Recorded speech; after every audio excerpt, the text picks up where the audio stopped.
Blessed day po sa inyong lahat and welcome again to Bicol Epoxy.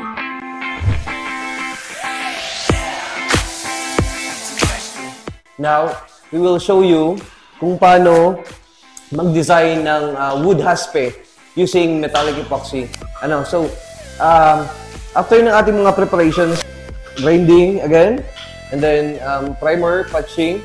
So, ito na yung yung itsura niya. So, ready na siya for flood coat and top coating. And so, subaybayan nyo kung paano namin gagawin yung haspe, wood haspe dito sa flooring using metallic. So we will use again Fate Construct laminating epoxy mixed with metallic pigments with their metallic pigments. Okay, let's start. Alright, so andito na yung ating mixed metallic epoxy. So laminating with metallic pigments. So ibubuhos lang ang gagawin natin para ma-create tayo ng wood haspe.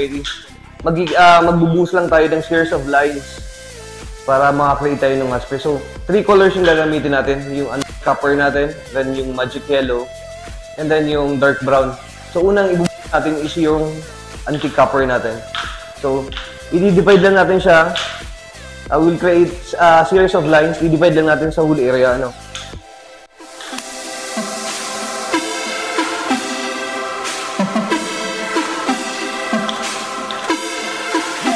It's a fresh dream.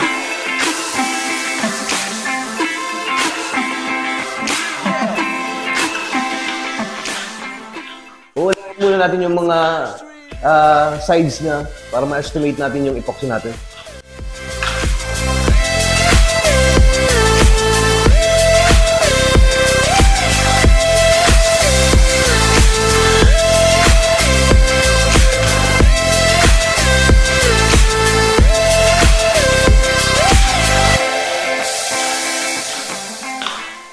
Then now, magbubuhos lang tayo sa center para makuha natin yung division ng mga every lines.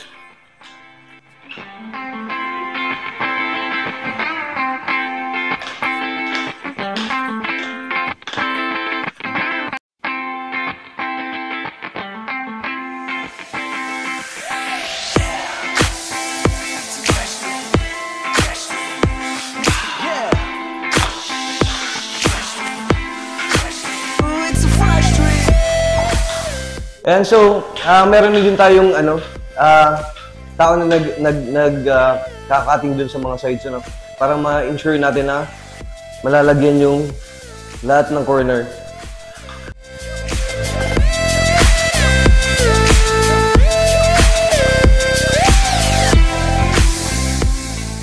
Alright, so after natin nung magbuhos nung antique copper natin, ngayon isusunod natin yung magic yellow natin. So, susundin lang natin yung lines sa in between ng lines, doon tayo magbubuhos ng magic yellow natin.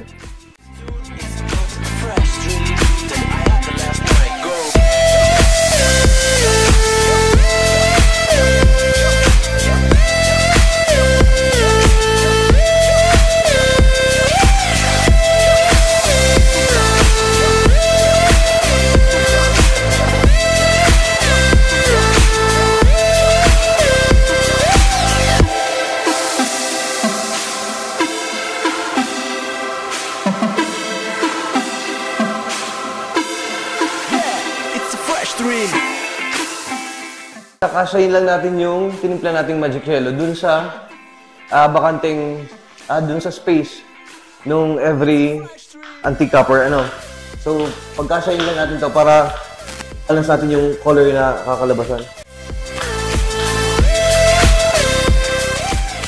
Ayan, so nabuhusan natin yung antique copper natin at yung magic yellow natin. So ang gagawin ko is squeegee ko lang siya So para i-spread siya dun sa mga areas ng buong room.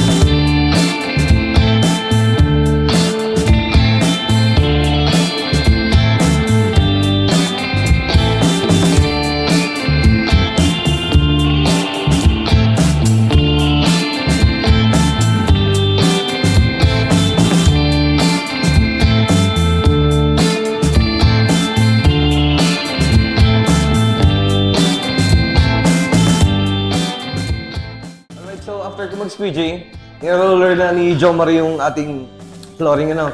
So, ito yung isa sa mag-create nung wood haspe. Ano. So, ayan. So, as you can see, parang aspen na yung itsura niya, ano.